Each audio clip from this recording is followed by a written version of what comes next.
కీలకమైన కార్యక్రమాన్ని నిర్వహించబోతున్నారు సోమవారం జూన్ 15.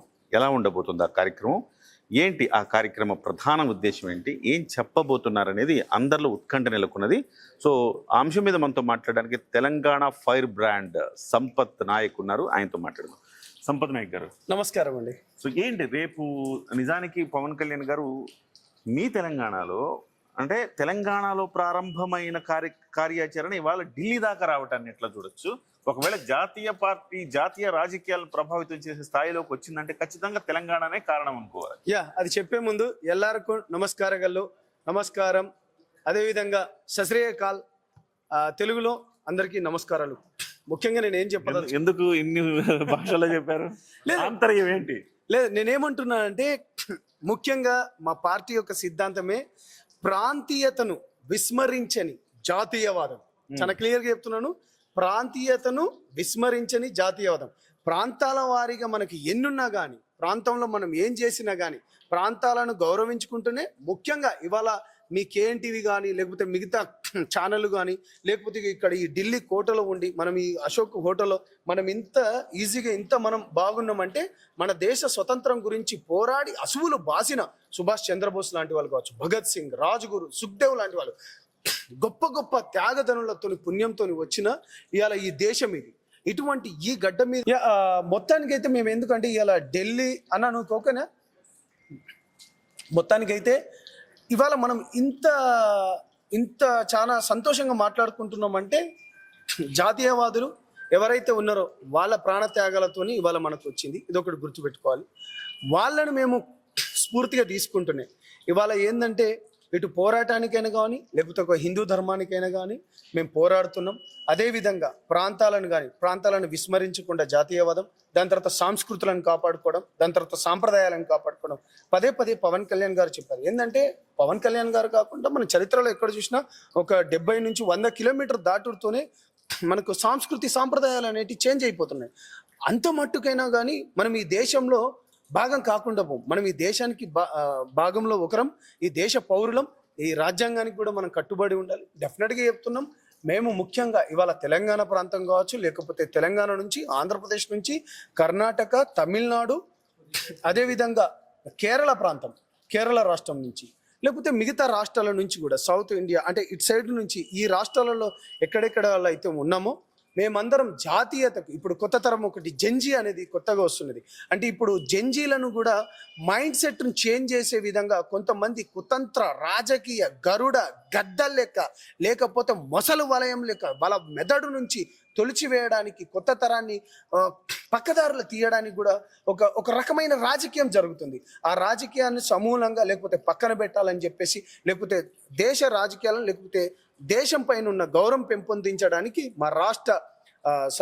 మా జేఎస్పీ, మా జనసేన అధ్యక్షుల వారు, మా చీఫ్ పవన్ కళ్యాణ్ గారు రేపు ఇక్కడికి వచ్చి 10 గంటల నుంచి ఇది స్టార్ట్ కాబోతున్నది, ఈవినింగ్ వరకు. ఎట్లా ఉండబోతుంది కార్యక్రమం, ఏమన్నా ఉపందిస్తారా? నేను ఏమంటున్నా అంటే ఇలా 10 గంటలకు స్టార్ట్ అయింది, ఏంటి ఎట్లా జరుగుతుంది? జనసేనకు ప్రత్యేకంగా కార్యక్రమాలు లేవు. జనసేన అంటేనే అది ప్రజల గురించి, జనసేన అంటేనే ప్రజల బాధలను గురించి, జనసేన అంటే దేశ సమగ్రత గురించి, జనసేన అంటే ఇక్కడ ఉన్న ప్రతి ఒక్క మతాలకు గౌరవించుకుంటూనే ముఖ్యంగా ఏదైతే ఉన్నదో ఇవాళ నేను ఒకటి మీరు ఈ క్వశ్చన్ అడిగారు కాబట్టి నేను చెప్తున్నాను. పవన్ కళ్యాణ్ గారి పైన ఇలా తెలంగాణ రాష్ట్రంలో ఈ రకమైన దాడులు నాట్ ఓన్లీ తెలంగాణ కాదు మిగతా రకమైన ఒక దాడులు ఎందుకు చేస్తున్నారంటే పవన్ కళ్యాణ్ గారు హిందుత్వాన్ని ఎత్తుకున్నారు, హిందువుల పైన జరుగుతున్న దాడుల గురించి మాట్లాడుతున్నారు. ఇలా చాలా క్లియర్గా కనబడుతుంది. ఇవాళ కమ్యూనిస్ట్ పార్టీ అంటుంది ప్రపంచ శ్రామికులారా మీరు ఏకం కండి అని చెప్పేసి కమ్యూనిస్ట్ పార్టీ అంటారు. అదే తెలంగాణలో ఉన్న లెఫ్ట్ సంఘాలు పిరికెడు గుప్పిడి ఉన్న వాళ్ళు కొంతమంది కలిసి పవన్ కళ్యాణ్ గారి పైన ఈ రకమైన మాటలు మాట్లాడడం అది చాలా హేయం, ఇది చాలా సిగ్గుచేటు. ఇది వాళ్ళకి నేను ఒకటే చెప్తున్నాను, తమ రాజకీయ స్వలాభం గురించి. ఇవాళ నేను మీకు ఒకటే మాట చెప్తున్నాను, ఇవాళ పదే చెప్తున్నాను. మా నాన్న ముచ్చర్ల సత్యనారాయణ తెలంగాణ గురించి కొట్లాడిన వ్యక్తి అంటున్నారు. ఎందుకు మరి మీరు ఎన్టీఆర్ గారు ముఖ్యమంత్రిగా ఉన్నప్పుడు మీరు మంత్రి పదవి ఎందుకు చేసిండ్రు? మీరు చెప్పాలి కదా. నిజంగా మీ ముచ్చర్ల మీ గౌరవనీయులు మీ తండ్రి గారైన వరంగల్ నుంచి లేకపోతే కేయూ యూనివర్సిటీ మీ ఇంటి పక్కన నుంచి ఏమేం చేసినామో మాకు తెలియదా? ఇవాళ నువ్వు కొత్తగా వచ్చి మాకు చెప్పేదా? మలిదశ ఉద్యమంలో మేము ఒక భోజ్య నాయక్, ఒక ప్రవీణ్ నాయక్ లేకపోతే ఒక యాదవ్ అనేక మంది సామాజిక వర్గాలకు మేము కొట్లాడుకొని సామాజిక తెలంగాణ గురించి అని చెప్పి పవన్ కళ్యాణ్ గారు 2009లోనే బడుగు బలహీన పేద వర్గాల గొంతుకలై సామాజిక తెలంగాణ గురించి అప్పుడే సపోర్ట్ చేసిన పవన్ కళ్యాణ్ గారు మీరేంద్ర భయ్ మీరు చెప్పేది ఏంటి ఇది? పవన్ కళ్యాణ్ గారు దేశంలో ఎక్కడైనా తిరగచ్చు, రాజ్యాంగం కల్పించిన హక్కు ఇది. మీరు ఇట్లా కాల రాస్తాను. కొంతమంది మీ అవాకులో తాటాకు చప్పులు కూడా పాపం తాటాకులు బాధపడతాయి. తాటాకు అంటే ఏం కాదు, వీళ్ళతోని ఊదులేవదు పీరులేవదు అని తెలంగాణ భాషలు అంటారు కదా, ఇవన్నీ ఉత్తయే. ఇప్పుడు పవన్ కళ్యాణ్ గారు పార్టీని స్థాపించిందేమో తెలంగాణ గడ్డ మీద, అంటే తెలంగాణ పవన్ కళ్యాణ్ 1.0. ఇప్పుడు పవన్ కళ్యాణ్ 2.0 జాతీయ స్థాయికి ఎదగబోతోంది. ఇది కూడా దీనికి కూడా తెలంగాణనే స్ఫూర్తిగా నిలవబోతోంది. తెలంగాణలో జరిగిన ఘటనలే స్ఫూర్తిగా నిలవబోతున్నాయి. అది కూడా కాకుండా గద్దర్ గారు లాస్ట్ ఆయన చనిపోయే ముందు ఒక మెసేజ్ ఇచ్చారు, తమ్ముడా యువతకు మంచి రాజకీయాలను అందించాలా, యువత నీ కోసం ఎదురు చూస్తుంది, యువతను సరైన దారిలో పెట్టు అని అన్నారు. ఇవాళ జంజీ లాంటి యువతను సరైన దారిలో పెట్టడానికి గద్దర్ గారి మార్గదర్శకం, తెలంగాణ స్ఫూర్తి, తెలంగాణ పోరాట పటం, ఇవన్నీ కూడా మళ్ళీ తీసుకుని మళ్ళీ 2.0గా వస్తున్నారు అనుకోవచ్చా? సార్ కిరణ్ గారు, నేను పదే చెప్తున్నాను, పవన్ కళ్యాణ్ గారికి డబ్బులు కమాయించుకోవడమో లేకపోతే దోచుకోవడమో లేకపోతే దాచుకోవడమో లేకపోతే గూండాయిజం చేయడమో ఇటువంటి పాపం అతనికి తెలియదు. గద్దర్ గారిని ఎవరు వాడుకున్నారో మీకు తెలుసు. మీరు విశ్లేషణ కానీ లేకపోతే టీవీ రంగంలో అంటే న్యూస్ రంగంలో మీరు అనేక సంవత్సరాలుగా ఉన్నారు. గద్దరన్న లాంటి వాళ్ళను పిలిపించుకొని ఆఫీస్ దగ్గర పిలిపించుకొని గేట్ దగ్గర కూర్చోబెట్టుకొని కనీసం అపాయింట్మెంట్ ఇయ్యని ముఖ్యమంత్రులు ఉన్నారు ఇలా. ఆ ముఖ్యమంత్రులను చూసిండ్రు ఇలా. ఏం పవన్ కళ్యాణ్ గారి గురించి గద్దరన్న లాంటి వాళ్ళు స్పెషల్గా తన గురించి చీటి లేఖ రాసిన కానీ పవన్ కళ్యాణ్ గారు దాన్ని బయట పెట్టలేదు. ఎంత గొప్పవాడు చూడండి. మళ్ళీ అదే గద్దరన్న పిలిపించుకొని గద్దరన్ననే ఒక టేప్ రికార్డ్లో ఒక వాయిస్ రికార్డింగ్ చేసుకొని వినిపించిందంటే అదిరా సన్నాసుల్లారా పవన్ కళ్యాణ్ గారి యొక్క గొప్పతనం.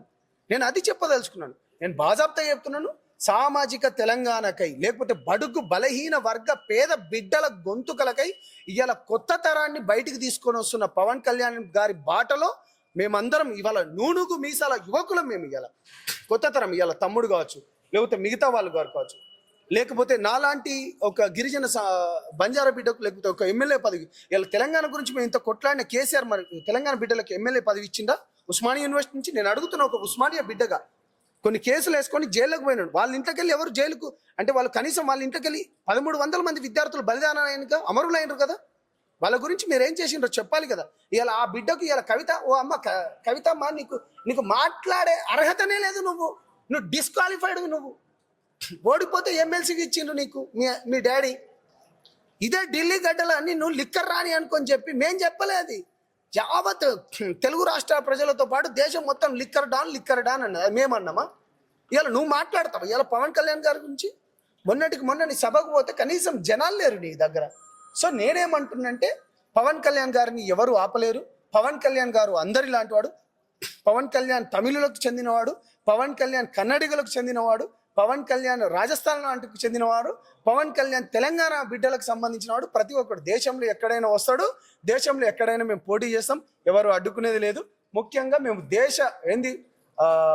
హిందూయిజాన్ని కానీ లేకపోతే దీనిపైన ఎవరైతే దాడులు చేస్తున్నారో వాళ్ళకు ఒకటే మాట చెప్తున్నాం, ఈ బిడ్డల పక్షాన బాజాప్తగా జనసేన నిలబడుతుంది, పవన్ కళ్యాణ్ గారు నిలబడతారు. ఇగో ఇటువంటి యువకులం మేము అందరం నిలబడతాం. పవన్ కళ్యాణ్ గారిని తెలంగాణలో ముందుగా ఉండి మేము స్వాగతిస్తాం. డెఫినెట్లీ రానున్న రాజకీయాల్లో కొత్త తరం ముందుకు వస్తుంది. Right. Thank you very much Sampath Naik గారు. మొత్తం మీద అయితే కీలకమైన అంశాన్ని వెల్లడించారు ఇక్కడ. ఒకటి, ఢిల్లీలో కవిత గురించి మాట్లాడితే లిక్కర్ రాణి అంటారు, పవన్ కళ్యాణ్ గారి గురించి మాట్లాడితే ఒక తుపాను ఆంధీ అంటారు, సనాతన ధర్మ పరిరక్షకుడు అంటారు. సో ఆ రకమైన వ్యత్యాసం ఉన్నది. వాళ్ళ పవన్ కళ్యాణ్ గారు ఒక జాతీయ నాయకుడు. పవన్ కళ్యాణ్ గారు 2.0 మొదలైంది, అది కూడా దానికి తెలంగాణనే స్ఫూర్తిగా నిలుస్తుందని చెప్తున్నారు.